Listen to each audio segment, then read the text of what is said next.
തീവ്രവാദ വിരുദ്ധ നീക്കങ്ങൾക്ക് യൂറോപ്യൻ യൂണിയനുമായി യോജിച്ച് പ്രവർത്തിക്കുമെന്ന് ഉർസുല വോണുമായുള്ള കൂടിക്കാഴ്ചയിൽ പ്രധാനമന്ത്രി നരേന്ദ്രമോദി. ഗ്രീൻ ഹൈഡ്രജൻ ഉൽപ്പാദനത്തിന് സംയുക്ത ദൗത്യ സംവിധാനമൊരുക്കും. 2 ദശാബ്ദത്തിനിടെ ഭാരതവും യൂറോപ്യൻ യൂണിയനുമായുള്ള വാണിജ്യ ബന്ധം ഇരട്ടിയായി വർദ്ധിച്ചുവെന്നും European Union Commission president Ursula von der Leyen പറഞ്ഞു. സാങ്കേതികവിദ്യ, ഗ്രീൻ എനർജി ഉൾപ്പെടെയുള്ള വിഷയങ്ങളിൽ യൂറോപ്യൻ യൂണിയൻ രാജ്യങ്ങളുമായി ചേർന്ന് പ്രവർത്തിക്കാൻ ബ്ലൂ പ്രിന്റ് തയ്യാറാക്കിയതായി പ്രധാനമന്ത്രി നരേന്ദ്രമോദി. സെമി കണ്ടക്ടർ, നിർമ്മിത ബുദ്ധി, ഹൈസ്പീഡ് കമ്പ്യൂട്ടിംഗ് തുടങ്ങിയ രംഗങ്ങളിൽ സംയുക്തമായി യൂറോപ്യൻ യൂണിയനും ഭാരതവും പ്രവർത്തിക്കും.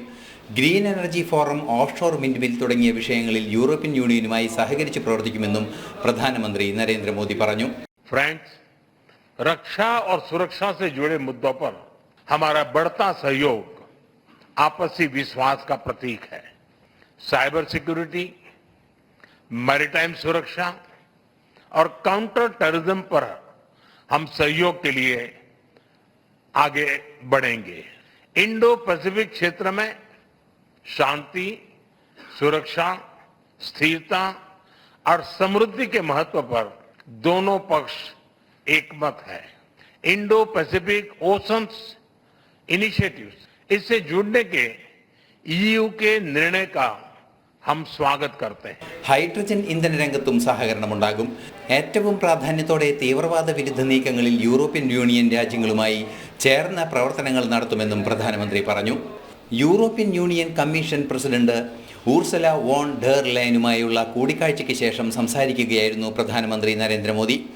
കഴിഞ്ഞ 2 ദശാബ്ദത്തിനിടെ യൂറോപ്യൻ യൂണിയനുമായുള്ള വാണിജ്യബന്ധം ഇരട്ടിയായി വർദ്ധിച്ചുവെന്ന് യൂറോപ്യൻ യൂണിയൻ കമ്മീഷൻ പ്രസിഡന്റും പറഞ്ഞു. We want to take it to new heights. India is a like-minded friend. We are the 2 largest democracies in the world. And under your leadership, Prime Minister, it has been thriving. We are bound by shared convictions and values. From resilient supply chains, we are shared interest to a free and open Indo-Pacific. We're working together. And today's exchange will set the path for the future of our relationship. We have to agree to work on a new strategic agenda. And I see 3 main avenues. First, we will work together on economic growth. Semi conductor ഉൾപ്പെടെയുള്ള ഉൽപ്പന്നങ്ങൾക്ക് വലിയ സാധ്യതയായിരിക്കും ഇന്ത്യക്കും European യൂണിയനും ഇടയിൽ ഉണ്ടാകുക എന്നും Ursula പറഞ്ഞു. Green hydrogen ഉത്പാദനത്തിന് സംയുക്ത ദൗത്യ സംഘത്തെ നിയോഗിക്കും. നിർമ്മിത ബുദ്ധി രംഗത്തും മറ്റു ഇന്നവേറ്റീവ് രംഗങ്ങളിലും സഹകരിച്ച് പ്രവർത്തിക്കുമെന്നും യൂറോപ്യൻ യൂണിയൻ കമ്മീഷൻ പ്രസിഡന്റ് പറഞ്ഞു. ഇന്റർനാഷണൽ ഡെസ്ക്, ജനം.